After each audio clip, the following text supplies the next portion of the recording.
حديث النور والصدق هو الداعي إلى الحق يجمعه البخاري ويهديه إلى الرحيم. الحمد لله رب العالمين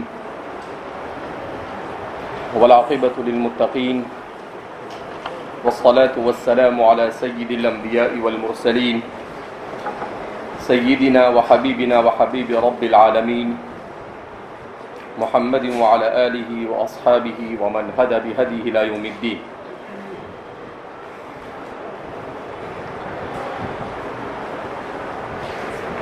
پانچویں روایت میں نبی کریم صلی اللہ علیہ وسلم پر وحی کے سلسلے میں بیان کیا گیا کہ دوسری وحی کیسے نازل ہوئی، اور اس کے بعد بتلایا گیا کہ آپ صلی اللہ علیہ وسلم حضرت جبریل علیہ السلام کے ساتھ مدارست القرآن کیا کرتے تھے رمضان المبارک کے مہینے میں۔ امام نووی فرماتے ہیں مستفاد من الحدیث یہ ہے، اس حدیث سے جو فوائد حاصل ہوتے ہیں وہ یہ ہے،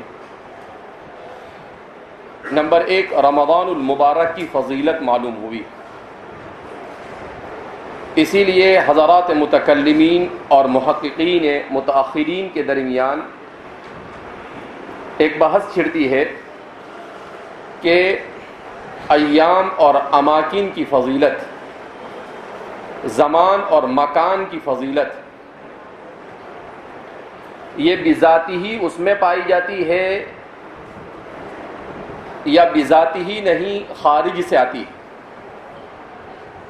تو اس سلسلے میں حضرات متکلمین کی رائے یہ ہے کہ کسی زمانے اور کسی مکان کو کسی چیز پر فضیلت حاصل نہیں ہے، اور یہ فضیلت امر خارجی ہے۔ حضرات محققین متاخرین شاہ ولی اللہ محدث دہلوی، حجت الاسلام حضرت مولانا قاسم صاحب نانوتوی، امام ابن القیم الجوزی، ان حضرات کی رائے یہ ہے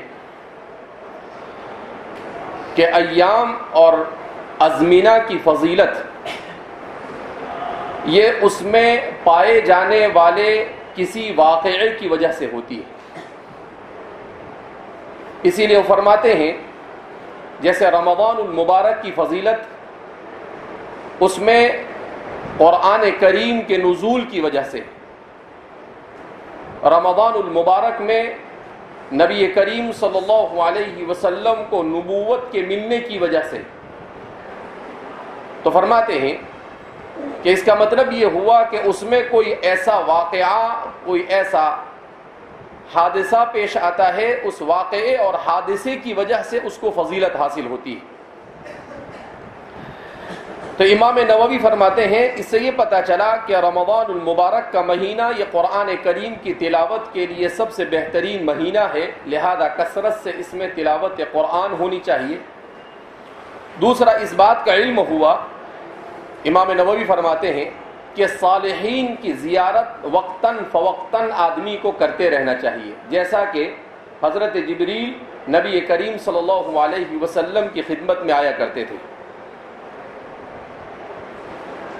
اسی طریقے سے امام نووی فرماتے ہیں اس سے ایک درس یہ بھی حاصل ہوتا ہے کہ صالحین کی صحبت، اگر انسان کے پاس وقت ہو تو طویل صحبت اسے اختیار کرنا چاہیے صالحین سے۔ تو امام نووی فرماتے ہیں اس سے سب سے بڑا درس اور سبق یہی حاصل ہوتا ہے کہ قرآن کریم سے امت کو وابستہ ہونا چاہیے، جیسا کہ نبی کریم صلی اللہ علیہ وسلم کو قرآن کریم سے وابستہ کرنے کے لیے روزانہ رمضان المبارک کی رات میں حضرت جبریل علیہ السلام کو بھیجا گیا۔ اس کی مناسبت کے سلسلے میں حضرت شیخ الہند فرماتے ہیں کہ عظمت وحی اس میں بیان کی گئی ہے۔ اسی طریقے سے اس سلسلے میں حافظ ابن حجر اسقلانی فرماتے ہیں کہ مناسبت یہ ہے کہ کیف کان بدء الوحی کو بیان کیا جا رہا تھا، اور وحی کی ثقالت کی وجہ سے لا تحرک به لسانک کا نزول ہوا، تو اس سے معلوم ہوا کہ وحی کے نزول کے وقت آپ صلی اللہ علیہ وسلم پر ثقل محسوس ہوتا تھا، تو گویا کہ کیفیت وحی کا کچھ نہ کچھ درجے میں پتہ چلتا ہے۔ اس لیے فرماتے ہیں کہ اس آیت کو اور اس حدیث مبارک کو اس باب کے ضمن میں لایا گیا۔ حافظ ابن حجر اسقلانی فرماتے ہیں، آگے والی روایت ہے، وبه قال حدثنا ابو اليماني الحكم بن نافع قال اخبرنا شعيب عن الزهري قال اخبرني عبيد الله بن عبد الله بن عتبة بن مسعود ان عبد الله بن عباس رضي الله عنهما اخبره ان ابا سفيان بن حرب اخبره ان هرقل أرسل إليه في ركب من قريش وكانوا تجارا بالشام في المدة التي كان رسول الله صلى الله عليه وسلم ماد فيها أبا سفيان وكفار قريش، فأتوه وهم بإيلياء فدعاهم في مجلسه وحوله عظماء الروم، ثم دعاهم ودعا ترجمانه فقال أيكم أقرب نسبا بهذا الرجل الذي يزعم أنه نبي؟ قال أبو سفيان فقلت أنا أقربهم نسبا. قال أدنوه مني وقربوا أصحابه فجعلوهم عند ظهره، ثم قال لترجمانه قل لهم إني سائل هذا عن هذا الرجل فإن كذبني فكذبوه، فوالله لولا الحياء من أن يأثروا علي كذبا لكذبت عنه. ثم كان أول ما سألني عنه أن قال كيف نسبه فيكم؟ قلت هو فينا ذو نسب. قال فهل قال هذا القول منكم أحد قط قبله؟ قلت لا. قال فهل كان من آبائه من ملك؟ قلت لا. قال فأشراف الناس اتبعوه أم ضعفاؤهم؟ قلت بل ضعفاؤهم. قال أيزيدون أم ينقصون؟ قلت بل يزيدون. قال فهل يرتد أحد منهم سخطة لدينه بعد أن يدخل فيه؟ قلت لا. قال فهل كنتم تتهمونه بالكذب قبل أن يقول ما قال؟ قلت لا. قال فهل يغدر؟ قلت لا. ونحن منه في مدة لا ندري ما هو فاعل فيها. قال ولم تمكنني كلمة أدخل فيها شيئا غير هذه الكلمة. قال فهل قاتلتموه؟ قلت نعم. قال فكيف كان قتالكم إياه؟ قلت الحرب بيننا وبينه سجال ينال منا وننال منه. قال ماذا يأمركم؟ قلت يقول اعبدوا الله وحده ولا تشركوا به شيئا واتركوا ما يقول آباؤكم ويأمرنا بالصلاة والصدق والعفاف والصلة. فقال للترجمان قل له سألتك عن نسبه فذكرت أنه فيكم ذو نسب، وكذلك الرسل تبعث في نسب قومها، وسألتك هل قال أحد منكم هذا القول فذكرت ألا. قلت لو كان أحد قال هذا القول قبله لقلت رجل يأتسي بقول قيل قبله. وسألتك هل كان من آبائه من ملك فذكرت ألا. فقلت فلو كان من آبائه من ملك قلت رجل يطلب ملک ابیہ. تو یہ مکمل روایت ہے، طویل روایت ہے اس باب کی. اس روایت میں ابو سفیان صخر بن حرب کہ اسلام لانے سے پہلے کے واقعے کو ذکر کیا گیا ہے. صلح حدیبیہ کے زمانے میں یہ واقعہ پیش آیا تھا. بہرحال واقعے سے پہلے اس روایت کے جو روات ہیں ان روات کے سلسلے میں معلوم کرتے ہیں. تو سب سے پہلے راوی ہے ابو الیمان الحکم بن نافع. ابو الیمان الحکم بن نافع البہمی الحمصی.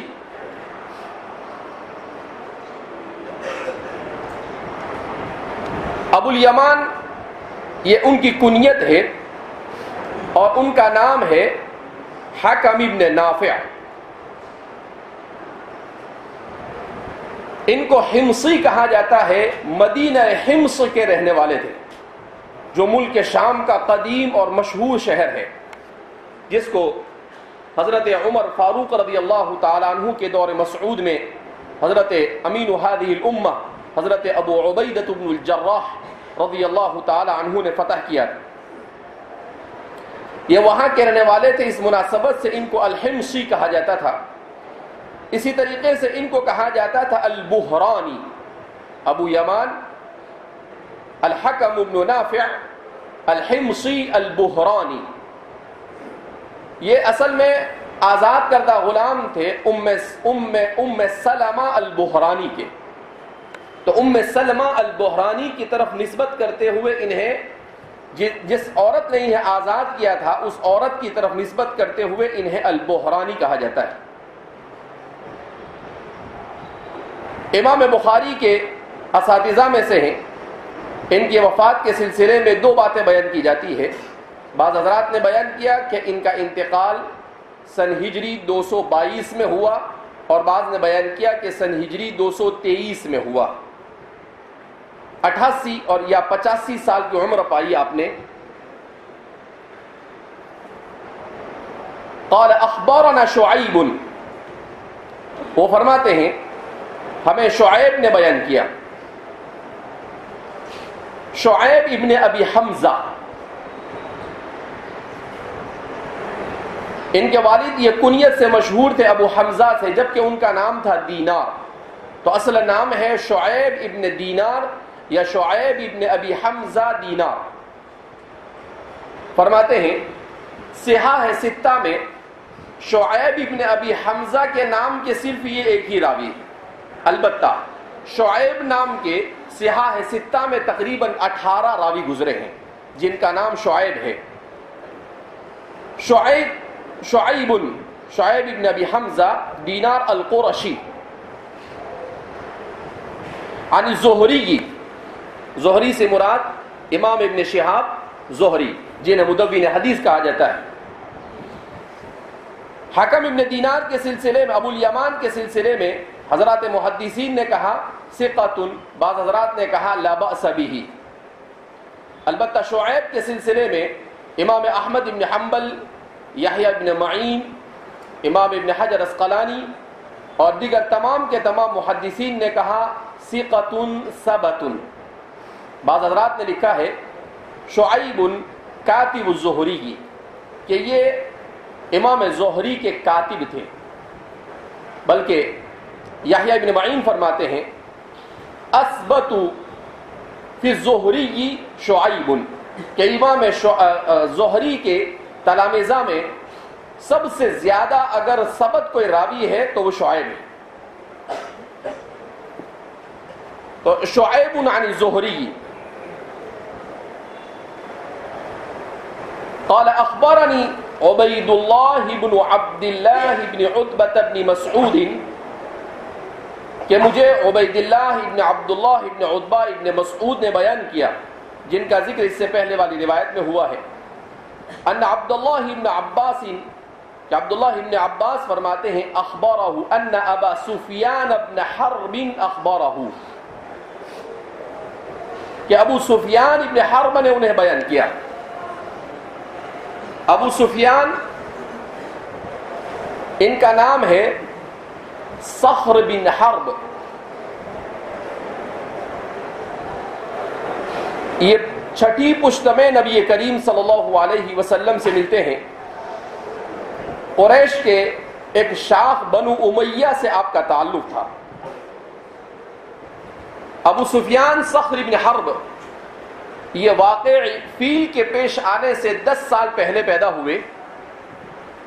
آپ کی 88 سال کی عمر ہوئی. آپ نے نبی کریم صلی اللہ علیہ وسلم کی مخالفت کی طویل زمانے تک. آپ کو نبوت کے ملنے سے لے کر فتح مکہ تک. پھر فتح مکہ کے دن یہ آپ صلی اللہ علیہ وسلم کے ہاتھ پر ایمان لے آئے. اور پھر اس کے بعد جب حنین کا واقعہ پیش آیا تو یہ غزوہ حنین میں بھی شریک ہوئے اور غزوہ طائف میں بھی شریک ہوئے. بیان کرتے ہیں راوی کہ غزوہ طائف میں ان کی ایک آنکھ شہید ہو گئی تھی لڑتے ہوئے. اور پھر اس کے بعد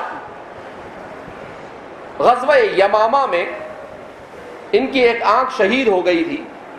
دونوں آنکھوں سے آپ نابینا ہو گئے تھے اور آپ نے ایک روایت کے مطابق سن ہجری 31 میں اور دوسری روایت کے مطابق سن ہجری 34 میں مدینہ منورہ میں وفات پائی. حضرت عثمان ابن عفان رضی اللہ تعالی عنہ نے آپ کی نماز جنازہ پڑھائی. تو ابو سفیان حرب بن سخت ابو جہل کے بعد اسلام کے شدید ترین دشمن تھے. اور غزوہ بدر کے بعد غزوہ احد، غزوہ احزاب، غزوہ خندق جس کو کہا جاتا ہے اور غزوہ احزاب بھی کہا جاتا ہے، ان تمام کے تمام غزوات میں، ان تمام کے تمام لڑائیوں میں یہ کفار مکہ کے سردار رہے. ان کی بیوی ہند جو حضرت حمزہ بن ابی طالب کے کلیجے کو جنہوں نے چبایا تھا، دونوں اسلام میں داخل ہوئے. اللہ رب العزت کو کس کی کیا ادا پسند آ جائے اور کس کے لیے ہدایت کے فیصلے کرے یہ اللہ ہی اسے بہتر جانتا ہے. تو باوجود ہے کہ ابو سفیان نے نبی کریم صلی اللہ علیہ وسلم کی 15 سے 20 سال تک مخالفت کی، مگر اس کے باوجود بہرحال وہ اسلام سے بہرور ہوئے اور اللہ کے رسول صلی اللہ علیہ وسلم نے ان کا بڑا اکرام کیا. فتح مکہ کے موقع پر حضرت عباس بن عبد المطلب فرماتے ہیں کہ فتح مکہ کے موقع پر جب نبی کریم صلی اللہ علیہ وسلم بہت عظیم لشکر کو لے کر گئے تو ابو سفیان رات کے وقت چپکے سے اس لشکر کو دیکھنے کے لیے آئے.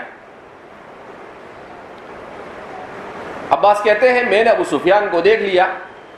میں نے ابو سفیان کو آہستہ سے آواز دیا، ابا سفیان، اے ابو سفیان، الی این، کدھر؟ تو ابو سفیان نے کہا ذرا میں دیکھنے آیا ہوں ان کا لشکر کتنا بڑا ہے. تو حضرت عباس نے کہا کہ دیکھو ابو سفیان، اب وقت ختم ہو چکا ہے، اب لشکر وشکر دیکھنے کا وقت نہیں، اب تو اسلام کی شوکت دیکھنے کا وقت ہے. تو ابو سفیان چونکہ بڑے شدید مخالف تھے تو وہ فوراً کہنے لگے یا عباس وَإِنَّ لِإِبْنِ أَخِيكَ شَأْنًا، کہ واقعتاً تمہارے بھتیجے کا بڑا مقام ہے، اللہ جزائے خیر عطا فرمائے. حضرت عباس بن عبد المطلب کو، وہ بھی حدیث و حدیم بالاسلام، نئے نئے اسلام میں بھی داخل ہوئے تھے. البتہ آپ صلی اللہ علیہ وسلم کی عبد المطلب کے بعد آپ کے چچا میں سب سے زیادہ اگر کسی نے مدد کی تو حضرت عباس نے. اسی لیے بیعت عقبہ اولا اور بیعت عقبہ ثانیہ میں بھی آپ صلی اللہ علیہ وسلم کے ساتھ رہے اور کہا مدینہ والوں سے کہ ایسا مت سمجھو کہ میرا بھتیجا اکیلا ہے، نہیں، ہم اس کی حفاظت کریں گے.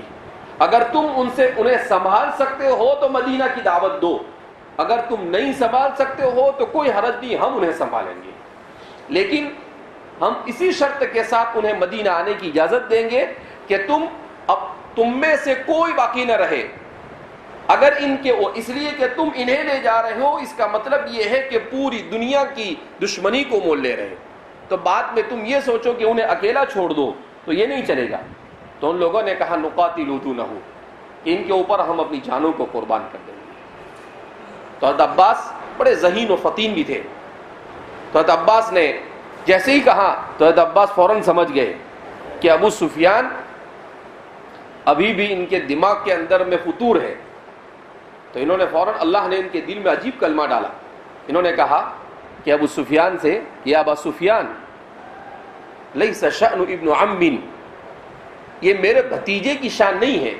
اس لیے کہ حضور وہاں بہرحال قریشی تھے تو وہ یہی بتلانا چاہتے تھے کہ اگر ان کو اونچا مقام بھی ملا ہے تو وہ قریش اپنے ہی ہے، تو وہ اپنے نسب ہی کو بلند کرنا چاہتا تھا. تو وہ سمجھ گیا حضرت عباس فوراً. تو آپ نے ایک تاریخی جملہ کہا اس موقع پر، اور اسی تاریخی جملے پر عصر حاضر کے ایک مصنف نے پوری کتاب لکھ ڈالی ہے. آپ نے کیا کہا یا ابا سفیان انہا النبوۃ، کیا کہا؟ انہا النبوۃ، کہا ان کا قریش ہونا، ان کا میرا بھتیجا ہونا یہ کوئی معنی نہیں رکھتا ہے، یہ سب نبوت کی کرشمہ سازیاں ہیں، یہ سب نبوت کی کرشمہ سازیاں ہیں۔ تو ایک عصر حاضر کے ایک سیرت پر لکھنے والے، ان کا نام اس وقت میرے ذہن میں نہیں ہے، ان کو تو یہ جملہ بڑا پسند آیا اور انہوں نے مستقل ایک کتاب لکھی ہے، تقریباً 500-700 صفحے کی کتاب لکھی ہے، اس کا نام رکھا انہوں نے انہا النبوہ۔ کیا نام رکھا اس کا انہوں نے؟ انہا النبوہ۔ حضرت عباس کے جملے کو لیا اور اسی کو، اور پھر اس کے بعد انہوں نے اس میں جملے میں اس میں ثابت کیا ہے کہ حضرت عباس نے یہ ایک تاریخی جملہ کہا جس سے نبی کریم صلی اللہ علیہ وسلم کی نبوت کے ارفع ہونے کی طرف اشارہ کیا۔ بہرحال پڑھنے سے تعلق رکھتی ہے، اور وہ آج سے 2-3 سال پہلے جب پہلی مرتبہ چھپی تو عرب میں سب سے زیادہ چھپنے والی اور سب سے مقبول کتاب مانی گئی، انہا النبوہ۔ تو ان ابا سفیان ابن حرب اخبرہ، اب یہاں سے ابو سفیان صخر بن حرب، یہ آپ اپنی کنیت سے مشہور ہوئے، جبکہ آپ کا نام تھا صخر بن حرب، نام بھی ایسا ہی تھا۔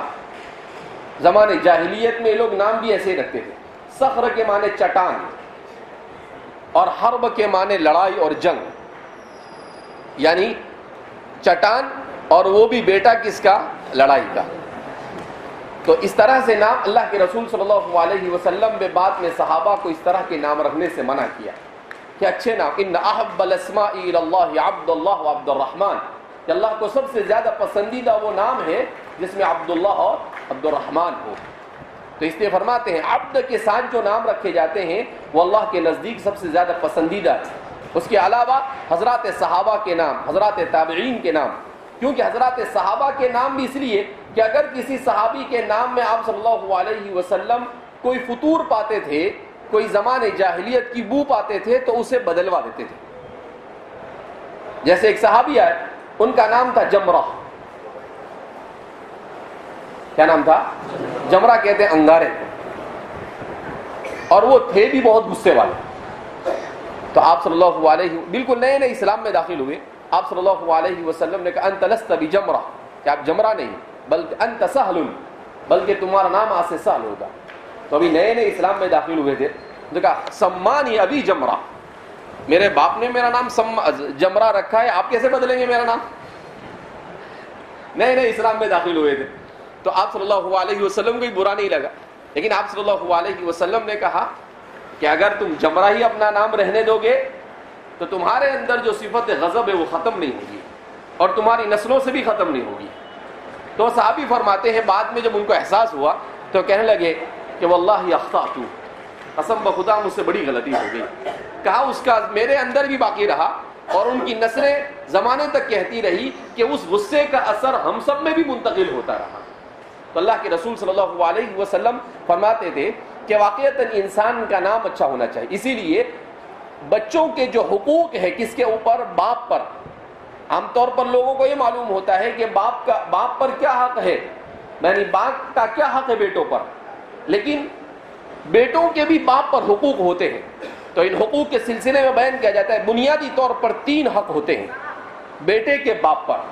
اس میں سب سے پہلا حق یہ ہوتا ہے کہ اس کے لیے نیک اور صالح ماں کو تلاش کر لائے، اور دوسرا حق یہ ہوتا ہے کہ جب اس کا نام رکھے تو اچھا نام رکھے، اور تیسرا حق یہ ہوتا ہے کہ اس کی تعلیم اور تربیت کا انتظام کرے۔ یہ 3 بنیادی حق ہے۔ اگر باپ نے ان حقوق کو ادا نہیں کیا تو یسأل عنہا یوم القیامہ، تو باپ سے قیامت کے دن اس کے بارے میں کیا کیا جائے گا؟ پوچھا جائے گا۔ بہرحال تو ان ابا سفیان ابن حرب اخبرہ، کہ ابو سفیان ابن حرب نے انہیں بیان کیا۔ اس کے لطائف اسناد کے سلسلے میں، یعنی سندوں کے اندر میں جو لطیف اور باریک چیزیں ہوتی ہیں جن کو لطائف اسناد کہا جاتا ہے، بیان کیا جاتا ہے کہ ایک لطیفہ اس سند میں یہ پایا جاتا ہے کہ اس کے 2 راوی حمصی ہیں، ایک راوی شامی ہے اور ایک راوی اس میں مدنی۔ ابو الیمان الحکم بن نافع، اس کا تعلق حمص سے ہے، شعیب کا تعلق بھی حمص سے ہے، امام زہری کا تعلق شام سے ہے، اور اس کے بعد عبید اللہ بن عبداللہ بن عتبہ بن مسعود کا تعلق مدینہ سے ہے، حضرت عبداللہ بن عباس کا تعلق مکہ مکرمہ سے ہے۔ تو فرماتے ہیں کہ حمص ہے، شام ہے، مدینہ ہے اور مکہ ہے، ان تمام بڑے بڑے مراکز کے رہنے والے لوگوں کے اس روایت میں گویا کہ جمع ہو جاتے ہیں۔ اسی طریقے سے ایک لطیفہ اس سند میں یہ بیان کیا جاتا ہے کہ سب سے پہلے اس میں حدثنا کا لفظ استعمال کیا ہے، دوسرے نمبر پر اخبرنا کا لفظ استعمال کیا ہے، تیسرے نمبر پر عن کا استعمال ہوا ہے، اور چوتھے نمبر پر اخبرانی کا لفظ استعمال کیا گیا ہے۔ تو اس طرح سے حدثنا بھی آ گیا، اخبرنا بھی آ گیا، عنعنا بھی آ گیا اور اخبرانی کا صیغہ بھی آ گیا۔ چاروں صیغے اس سند کے اندر میں گویا کہ استعمال کیے گئے ہیں۔ اگرچہ امام بخاری کے یہاں پر اس کی اہمیت نہیں، مگر اس کے باوجود آپ نے جس راوی سے جیسا سنا اسی انداز میں اسے بیان کیا ہے۔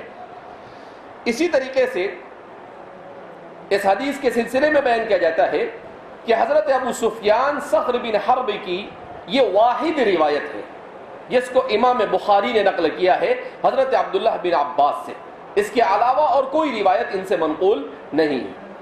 اور یہ خود اپنا واقعہ بیان کرتے ہیں اور پوری حقیقت سچائی کے ساتھ بیان کرتے ہیں۔ اسلام لانے کے بعد حضرت عبداللہ بن عباس اس کے راوی ہے۔ حضرت عبداللہ بن عباس فرماتے ہیں اخبرہ ان ابا سفیان بن حرب، اخبرہ کہ ابو سفیان بن حرب نے انہیں بیان کیا ان ہرقل ارسل الیہ فی رکب من قریش وکانوا تجارا۔ اصل میں اس روایت میں جو واقعہ بیان کیا جا رہا ہے، اس واقعے کو سننے سے پہلے اس کا پس منظر جان لینا ہوگا کہ اس طویل روایت میں حضرت ابو سفیان صخر بن حرب یہ واقعہ بیان کر رہے ہیں ہرقل کے ساتھ جو پیش آیا۔ جس وقت نبی کریم صلی اللہ علیہ وسلم کی بعثت ہوئی، آپ کی بعثت سن عیسوی 610 میں ہوئی، سن عیسوی 610 میں، یعنی آپ کی ولادت سن عیسوی 570 میں اور 40 سال کی عمر میں آپ کی بعثت ہوئی سن عیسوی 610 میں۔ جس وقت نبی کریم صلی اللہ علیہ وسلم کی بعثت ہوئی اس وقت دنیا میں دو بڑی طاقتیں تھیں، ایک تھا روم اور دوسرا تھا فارس۔ روم کے جو رہنے والے تھے رومی، یہ لوگ عیسائی تھے، اہل کتاب تھے، اور فارس کے جو رہنے والے تھے یہ آتش پرست تھے۔ تو آپ صلی اللہ علیہ وسلم پر چونکہ آسمانی کتاب کا نزول ہوا تو اس لیے اس زمانے کے جو مکہ کے رہنے والے تھے وہ آپ صلی اللہ علیہ وسلم کا مقارنہ، مقابلہ اور کمپیر یہ کس سے کرتے تھے؟ روم سے کرتے تھے، اور خود اپنے آپ کو وہ فارس کی طرح سمجھتے تھے، اس لیے کہ وہ آتش پرست تھے اور یہ بت پرست تھے۔ تو اس طرح سے ایک طرف اہل کتاب تھے جو اس زمانے کے سپر پاور میں سے ایک مانے جاتے تھے، اور دوسرے طرف بت پرست تھے جو اس زمانے آتش پرست تھے جو سپر پاور مانے جاتے تھے۔ اب ہوا یہ کہ آپ صلی اللہ علیہ وسلم کی بعثت کے 4 سال کے بعد یعنی سن ہجری 614 میں واقعہ یہ پیش آیا کہ جنگ ہوئی۔ کس کے درمیان؟ خسرو پرویز یہ فارس کا بادشاہ تھا اور ہرقل یہ روم کا بادشاہ تھا۔ تو ان دونوں کے درمیان جنگ ہوئی۔ اس جنگ میں اتفاق سے ہرقل کو ناکامی ہوئی، یعنی اہل کتاب کو ناکامی ہوئی اور آتش پرست فارس کو کامیابی ملی۔ اب کفار مکہ انہوں نے اچھلنا کودنا شروع کر دیا، اس لیے کہ ویسے بھی غیر مسلموں کے یہاں پر نیک فالی اور بد فالی کا بڑا زور ہوتا ہے۔ اٹھا پٹک کسی بھی چیز سے نیک فالی اور بدفالی لیتے رہتے ہیں. اسلام میں بدفالی کا کوئی تصور نہیں ہے. البتہ نیک فالی لے سکتے ہیں. نیک فالی یعنی اس کی اہمیت اتنی زیادہ نہیں ہے, البتہ لے سکتے ہیں. لیکن بدفالی کا کوئی تصور اسلام میں نہیں. ایسا نہیں کہ صبح صبح میں کالا کتا دیکھا تو پورا دن خراب جائے گا, صبح صبح میں کسی بھیانک انسان کو دیکھ لیا تو بولتا ہے کہ آج تو دن بیکار ہے. بولے کیوں؟ یہ بھیانک صورت جو دیکھ لی آج. تو اسلام میں ایسا نہیں. لیکن ان کے یہاں پر یہ سب تھا. اب جب فارس کو فتح حاصل ہوئی تو فارس کو کیا فتح حاصل ہوئی, ادھر انہوں نے اچھلنا کودنا شروع کر دیا. کس نے؟ کفار مکہ نے. کہا فارس آتش پرست جیتے یعنی کہ بت پرست جیتے. جب ان کے تعلقات تھے ان کے ساتھ, لیکن اس جنگ میں ان کا کوئی تعلق نہیں تھا, تو جیتے کوئی اور جشن منائے کوئی اور. ان کا مقصد اصل یہ تھا کہ وہ یہ فال لے رہے تھے کہ اگر فارس جیت گیا اور روم ہار گیا, اس کا مطلب یہ ہے کہ ہم محمد سے العیاذ باللہ جیت جائیں گے اور محمد ہم سے ہار جائیں گے. محمد ہم سے کیا ہو جائیں گے؟ ہار جائیں گے. یہ سب اللہ کی طرف سے چل رہا. اب انہوں نے مسلمانوں کو چڑھانا شروع کر دیا. کہا دیکھو ابھی تمہاری بھی آئلی ہے, یعنی تمہاری بھی اب درگت ہم بنائیں گے جیسے فارس نے روم کی بنائی. آپ صلی اللہ علیہ وسلم اور صحابہ کو اذیت پہنچی, لیکن حضور پر وحی نازل کر دی گئی. غلبت الروم فی ادنى الارض وهم من بعد غلبهم سيغلبون. کہا گھبراؤ مت, اگر ان کو ابھی مغلوبیت حاصل ہوئی ہے تو عنقریب انہیں غلبہ حاصل ہو جائے گا. تو اللہ کے رسول صلی اللہ علیہ وسلم سے کہا گیا کہ بھئی اگر یہ کہہ رہے ہیں کہ روم, تو کہا کہ کوئی بات نہیں, یہ فارس کی جو کامیابی ہے یہ کوئی لمبا ٹکنے والی نہیں ہے اور بہت جلد انہیں ناکامی حاصل ہوگی. تو صورتحال کچھ ایسی ہی بنی. آپ صلی اللہ علیہ وسلم نبوت کے ملنے کے بعد جب تک کہ مکہ میں رہے, وہاں تک تو فارس غالب رہا. البتہ مکہ کے آخری سال میں روم کو غلبہ حاصل ہو گیا, جیسا کہ قرآن کریم نے اعلان کیا تھا. سن ہجری 622 میں, سن ہجری 622 یعنی حضور کے نبوت کے ملنے کے 12 سال بعد, اور 13 سال کے بعد آپ نے کیا کر لی تھی؟ ہجرت کر لی تھی. تو آپ صلی اللہ علیہ وسلم نے جیسا کہا تھا ویسا ہی ہوا. اب جب ان کو دوبارہ غلبہ حاصل ہو گیا تو اب روم یہ سپر پاور بن گیا, عیسائی جو تھے, اور یہ لوگ پھر ایک بار کیا ہو گئے؟ مغلوب ہو گئے. ان کی مغلوبیت کی داستان تو بڑی طویل ہے. اس کا اختصار یہ ہے کہ اصل میں فارس میں جو بادشاہ تھا یہ قیصر کا نوشیرواں کا پوتا تھا. یہ کس کا پوتا تھا؟ نوشیرواں کا, جس کا نام تھا خسرو پرویز. تو خسرو پرویز یہ اپنی جیت سے بڑی کبر میں مبتلا تھا. اس کو جو کامیابی ملی, اس کامیابی میں اس کے 2 بڑے جنرلوں کا دخل تھا, جس میں سے ایک کا نام فرخان تھا جو سب سے بڑا جنرل تھا اس کا, اور اس کا ایک بھائی تھا. خسرو پرویز نے سوچا کہ یہ کہیں میرے اوپر سوار نہ ہو جاوے, اس لیے فرخان کو قتل کرنے کا منصوبہ بنایا, اور اس کے بھائی کو اس نے پیغام بھیجا کہ تو فرخان کو مار دے, میں تجھے اتنا اتنا انعام دوں گا اور یہ عہدہ دوں گا. لیکن فرخان بہت بڑا جنرل تھا اور اس کے بھائی کے اس کے تعلقات اچھے تھے, تو اس کے بھائی نے انکار نہیں کیا, لیکن اس پر عمل نہیں کیا خسرو کے. جب اس نے 2-3 مرتبہ اس کو خط لکھا اور اس نے عمل نہیں کیا, تو پھر اس نے اس کے دوسرے بھائی کو خط لکھا فرخان کے، اور کہا کہ فرخان کو مار دیتا۔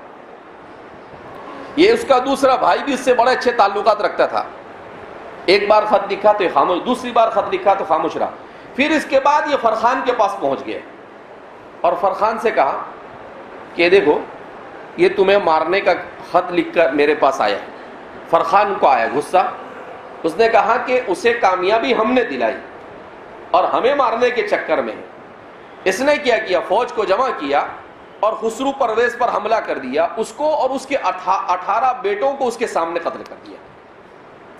اور اس طرح سے وہ جو دنیا کی اس وقت سب سے بڑی سپر پاور مانی جاتی تھی، جس کو کہا جاتا ہے فارس کہا جاتا تھا، وہ فارس کیا ہو گئی جو کسرا کے نام سے جانی جاتی تھی۔ اس وقت سلطنت کسرا کہا جاتا تھا اسے، اور ان کو روم والوں کو قیصر کہا جاتا تھا۔ تو دو بڑی طاقتیں تھیں، قیصر اور کسرا، قیصر اور کسرا۔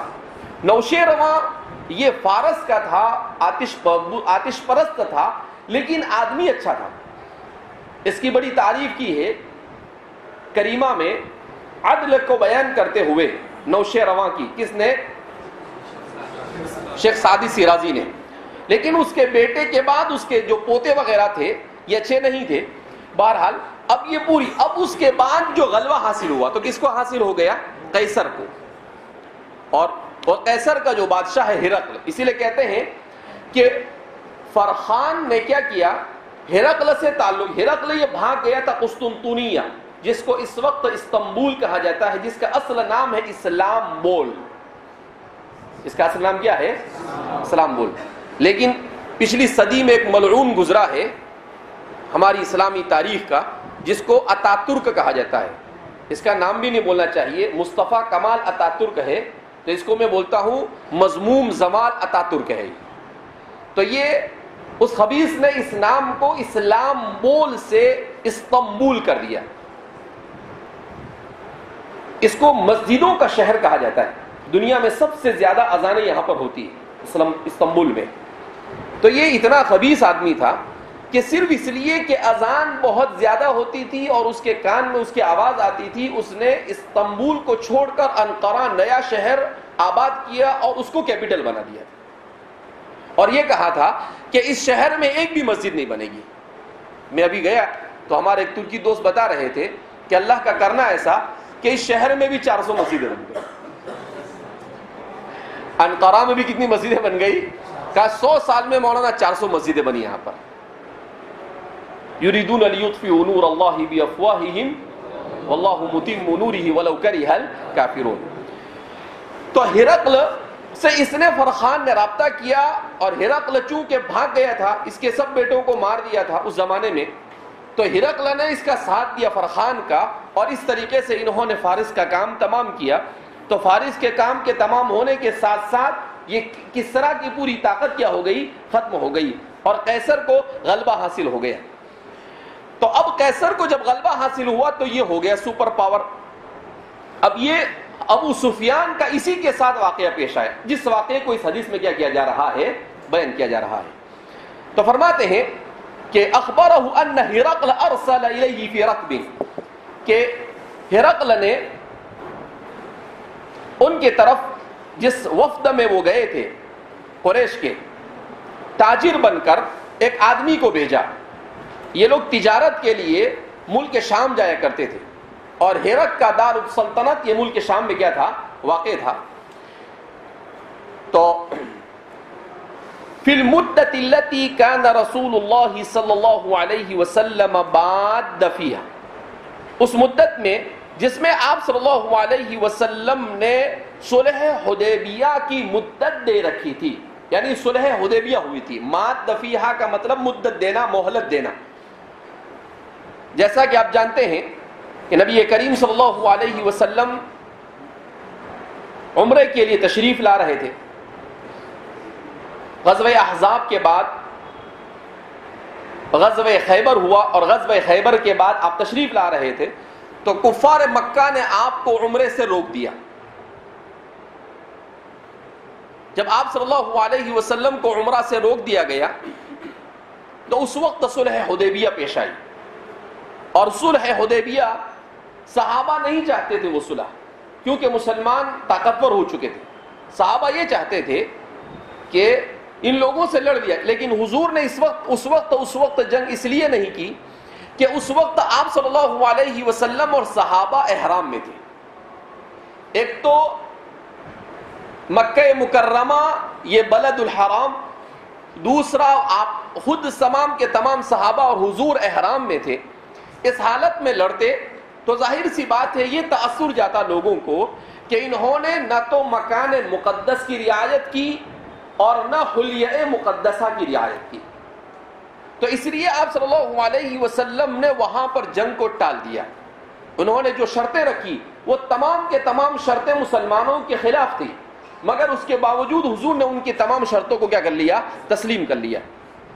اب صلح حدیبیہ ہوا تو آپ صلی اللہ علیہ وسلم نے، حضرت عمر بھی بہت غصے میں، حضرات صحابہ بھی بہت غصے میں، لیکن حضور نے کہا کہ دیکھو ان سے صلح کرو، ان سے ہی بننے والا نہیں ہے، اور یہ صلح یہ خود ہی توڑیں گے. اور ہوا بھی ایسا ہی، مشکل سے 2 سال بھی نہیں ہوئے اور صلح انہوں نے کیا کر دیا؟ صلح کو توڑ دیا. جو شرائط طے کیے گئے تھے ان شرائط میں ان کو، وہ شرائط پر اترے نہیں، تو پھر اس کے بعد فتح مکہ کا واقعہ پیش آیا. تو صلح حدیبیہ کے جو زمانہ تھا اس زمانے میں اب یہ تجارت کے لیے، کیونکہ اس وقت یہ بات ہوئی تھی کہ ہمارے قافلے مدینہ سے ہوتے ہوئے ملک شام کی طرف جائیں گے اور آپ ہمارے قافلے کو کچھ نہیں کریں، لہذا یہ آسانی کے ساتھ تجارت کے لیے کیا کر سکتے تھے؟ جا سکتے تھے. تو فرماتے ہیں کہ اس مدت میں ملک شام کی طرف یہاں کی ایک پورا قبیلہ یعنی کفار قریش کا تاجروں کا ایک جماعت، ان کا رکب یہ وہاں پر تجارت کے لیے گیا. تو ہرقل کو پتہ چلا کہ مکہ مکرمہ میں محمد عربی صلی اللہ علیہ وسلم نے دعوی نبوت کیا ہے اور وہ اپنے آپ کو نبی کہتے ہیں، لہذا اس نے آپ صلی اللہ علیہ وسلم کی معلومات حاصل کرنا چاہیے، کیونکہ وہ سپر پاور تھا، اپنے آپ کو سمجھتا تھا. سپر پاور تو اللہ کے علاوہ کوئی نہیں ہوتا ہے دنیا میں. اسی لیے اللہ رب العزت اذان میں کہلواتا ہے اللہ اکبر، یعنی اللہ سپر پاور ہے. اللہ اکبر کا ترجمہ کیا؟ اللہ سب سے بڑا تو ہے ہی ترجمہ، لیکن ابھی اس کو صحیح ترجمہ کرے تو کیا بولیں گے؟ اللہ سپر پاور ہے. اسی لیے نماز میں بھی جو تکبیرات انتقال ہے وہ بھی کیا دی گئی؟ اللہ اکبر، کہ مسلمان کے ذہن و دماغ میں اللہ کے سپر پاور ہونے کے علاوہ کسی اور کا سپر پاور ہونے کا تصور آنا ہی نہیں چاہیے. تو اب اس نے حالات معلوم کرنے چاہے تو اس نے سوچا کہ مکہ کا وفد آیا ہوا ہے، میں انہی میں سے کسی کو بلاؤں.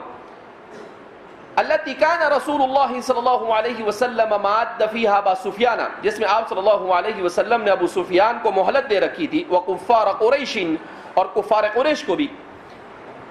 فاتوه وهم بإيليا، تو فرماتے ہیں اس کا فائدہ اٹھایا کہ چلو ہم کو کوئی تعرض تو کرنے والا ہے نہیں، چھیڑنے والا ہے نہیں مسلمان راستے میں، تو اس کا فائدہ اٹھا کر فاتوه، تو وہ لوگ مقام ایلیا میں آئے. یہ وہاں پر ایک شہر تھا، اس شہر کا نام شہر ایلیا ہے. بعض حضرات نے کہا کہ ملک شام میں ایک جگہ تھی بیت المقدس کے قریب، اس جگہ کو، اس چھوٹے سے مدینہ کو ایلیا کہا جاتا تھا. تو وہاں پر آئے، فدعاہم فی مجلسہ، تو ان سب کو اس نے بلایا. کس نے؟ ای دعا ہرقل ہم ای رکب قریش، قریش کے اس پورے قبیلے کو انہوں نے بلایا، وہاں پر اپنی مجلس میں دعوت دی. وحولہ عظماء الروم، اور اس کے ارد گرد روم کے بڑے بڑے سورما بیٹھے ہوئے تھے، یعنی اس کے جتنے بھی بڑے بڑے لوگ تھے، اس کے وزراء، وزیر خزانہ، وزیر خارجہ، جو بھی کچھ ہو اس زمانے میں جو بھی چلتا ہوگا ان کا، وہ سارے بیٹھے ہوئے تھے. ثم دعاہم، پھر اس کے بعد ان کو بلایا. کس کو بلایا؟ رکب قریش کو. ودعا ترجمانہ، اب ان کی زبان الگ الگ. کس کی زبان الگ الگ تھی؟ یہ لوگ عربی بولتے تھے اور ان کی زبان عربی نہیں تھی، تو ترجمان کی ضرورت تھی دونوں کے درمیان، جس کو ہمارے زمانے کے اندر میں کہا جاتا ہے ٹرانسلیٹر، ترجمہ کرنے والا. تو فرماتے ہیں کہ ایک ایسے آدمی کو لایا گیا جو عربی بھی جانتا تھا اور ہرقل کی زبان بھی جانتا تھا. اسے ترجمان بھی کہتے ہیں اور اسے ترجمان بھی کہتے ہیں، دونوں طرح سے پڑھا جاتا ہے، ترجمان اور ترجمان. تا کے فتح ضمہ اور تا کے فتح کے ساتھ. فقال ایکم اقرب نسبا بهذا الرجل الذي يزعم انه نبی. اور اس کے بعد اس نے کہا کہ تم میں سے کون آدمی ہے جو نسب کے اعتبار سے اس شخص کے سب سے زیادہ قریب ہے جو یہ سمجھتا ہے کہ وہ نبی ہے. یعنی آپ صلی اللہ علیہ وسلم کے قبیلے سے قریش سے قریبی تعلق رکھنے والا کون ہے؟ قال ابو سفیان فقلت انا اقربهم نسبا. ابو سفیان کیونکہ ان میں سے تو سبھی قریش سے تعلق رکھتے تھے اکثر و بیشتر، تو سبھی قریب تھے. ابو سفیان ہوشیار آدمی تھے. ابو سفیان نے سوچا کوئی دوسرا کھڑا ہو کر کہے اس سے اچھا میں ہی کہہ دوں، تاکہ میں سردار ہوں اور میں سوال کا جواب کیا ہے دینا کیا نہیں دینا میں ہی صحیح اس کو ہینڈل کر سکتا ہوں. کوئی دوسرا کچھ بھی مفاد کرے گا اور کچھ بھی ادھر ادھر کے سوال کے جواب دے گا، اس سے اچھا میں ہینڈل کروں. سردار تھا نا بہرحال، تو اس لیے اس نے فوراً کہا انا اقربهم نسبا، میں ان کے نسب کے اعتبار سے ان سے سب سے زیادہ کیا ہوں، قریب ہوں. فقال ادنوه مني، تو بادشاہ تھا نا وہ، تو اس نے کہا ادنوه مني، اس شخص کو میرے قریب لاؤ. وقربوه اصحابه، اور اس کے ساتھیوں کو بھی اس کے قریب لاؤ. فجعلوهم عند ظهره، اب پھر اس کے بعد ان کے درمیان ایک مکالمہ شروع ہوتا ہے. فجعلوه عند ظهره، تو کہتے ہیں اس کے ان سب کو انہوں نے ان کے پیچھے بٹھایا، کہ ابو سفیان کو آگے کر دیا اور ابو سفیان کے پیچھے سب کو بٹھا دیا. ثم قال لترجمانه، اور پھر اپنے ترجمان سے کہا قل لهم، ذرا ان سے پوچھو، انی سائل هذا عن هذا الرجل، یعنی وہ سب جو تھے ان سے کہا کہ یہ جو آدمی ابو سفیان ہے ان سے جو مدینہ میں مکہ مکرمہ میں جنہوں نے نبوت کا دعویٰ کیا ہے ان کے بارے میں ہم سوال کریں گے. فَإِن كَذَبَنِي فَكَذِّبُوهُ، اگر یہ کوئی جھوٹی بات کہے تو تم سب مل کر اس کی تکذیب کرنا. بادشاہ تھا نا، ہوشیار آدمی تھا، یعنی اگر وہ سچ کہے تو تم خاموش رہو. اس کو انگریزی میں کہتے ہیں نو نیوز از گڈ نیوز، یعنی کوئی خبر نہیں ہے اس کا مطلب یہ کہ اچھا ہوگا. اس کا مطلب تم کچھ نہیں بولیں گے تو ہم سمجھیں گے کہ تم تائید کر رہے ہو، لیکن جہاں اس شخص نے جھوٹ بولا تو تم فٹ سے کہنا کہ انہو کذب، یہ جھوٹ بولا اس. اب پھر اس کے بعد فواللہ، ابو سفیان فرماتے ہیں لولا الحیاء من ان یأثروا علی کذبا لکذبت عنہ. لولا الحیاء، کہ اگر میرے اندر حیا نہ ہوتی،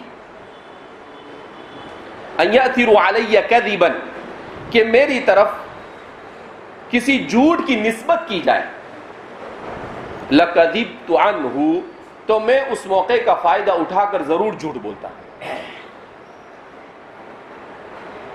یعنی ہمارے زمانے کے جاہلیت والے سے وہ جاہلیت والے اچھے. ابو سفیان کہتے ہیں کہ اتنی تو رمق تھی انسانیت کی میرے اندر کہ میں نے کہا کہ اگر وہ سردار تھے، اگر وہ جھوٹ بھی بولتے تو ان کے ساتھ والے ان کی تکذیب نہیں کرنے والے تھے. ان کے ساتھ والے ان کی تکذیب کرنے والے وہ ایک اشارہ کر دیتے ان کو، بغیر اشارے کے بھی وہ اتنے آسانی کے ساتھ ان کے سردار تھے اس لیے. لیکن وہ فرماتے ہیں کہ میری غیرت نے گوارا نہیں کیا کہ میں جھوٹ بول لوں ان کو. لیکن بعد میں جب اس کو پتا چلے گا تو یہ کیا کہے گا کہ اچھا اس کا مطلب وہ جو آدمی تھا وہ جھوٹ بول کر گیا. تو کہا میری طرف جھوٹی نسبت کی جائے گی. تو میں نے اس کو پسند نہیں کیا کہ ہرقل جیسا بادشاہ مجھے بعد میں جھوٹے سے یاد کرے اور کہے کہ ہاں انہ رجل کذاب، کہ وہ کیسا آدمی تھا، جھوٹا آدمی تھا. تو اس لیے کہتے ہیں کہ میں نے بھی ٹھان لی کہ بھئی یہ جو سوال کرے گا اس کے سب سوال کا جواب کیسا دینا ہے، سچ دینا ہے. جو سوال کرے گا جو فیکٹ اور حقیقت ہے وہی بتلانی اسے. ثم كان اول ما سألني عنه انه قال كيف نسبه فيكم. اب انٹرویو شروع ہو گیا. کس کا انٹرویو شروع ہو رہا ہے؟ ابو سفیان کا. کون انٹرویو لے رہا ہے؟ ہرقل لے رہے ہیں. ثم كان اول ما سألني، اول بھی پڑھ سکتے ہیں اولو بھی پڑھ سکتے ہیں. اگر کانا کو تامہ مانا جائے تو اولو پڑھیں گے، اور کانا کو ناقصہ مانا جائے تو ہوا ضمیر اس کا اسم ہوگا اور اولا یہ اس کی خبر ہوگی. کان اول ما سألنی عنہ ان قال، اس نے کہا کیف نسبہ فیکم، تمہارے درمیان ان کا نسب کیسا ہے؟ آپ صلی اللہ علیہ وسلم کے نسب کے بارے میں سوال کیا۔ قلت، تو فرماتے ہیں میں نے کہا، ابو سفیان کہتے ہیں هو فینا ذو نسب، وہ ہمارے درمیان بڑے اونچے نسب والے ہیں، صرف نسب والے نہیں، ذو نسب عظیم یا ذو نسب کریم۔ کیا مطلب کہ قریش کے جتنے لوگ ہیں ان میں سب سے بہتر اچھے نسب جن کا ہوتا ہے ان میں سے آپ، کیوں کہ آپ صلی اللہ علیہ وسلم کا تعلق یہ متولیان کعبہ سے، کس سے تھا؟ کیونکہ آپ صلی اللہ علیہ وسلم کے والد دادا عبد المطلب، آپ صلی اللہ علیہ وسلم کے پردادا ہاشم، یہ سب کے سب کعبۃ اللہ کے متولی تھے، حرم مکی کے متولی تھے۔ کیوں متولی تھے؟ اس لیے کہ قریش میں سب سے اونچے اور سب سے بہتر نسب والے یہ لوگ تھے، لہذا اس بنا پر انہوں نے اس کے پہلے سوال کا جواب دیا کہ بھئی ذو نسب، ہاں برابر، ان کا نسب ہمارے درمیان سب سے بہتر نسب ہے اور بہت اچھے نسب والے ہیں۔ اب وہ ایسے حیرت انگیز سوالات کرتا ہے، اسی لیے آپ صلی اللہ علیہ وسلم نے ارشاد فرمایا کہ اللہ نے جب بھی کسی نبی کو بھیجا تو اس نبی کو اونچے نسب میں بھیجا، ایسے خاندان میں بھیجا جو اچھے نسب اور اچھے خاندان اور حسب اور نسب سے تعلق رکھتا ہو۔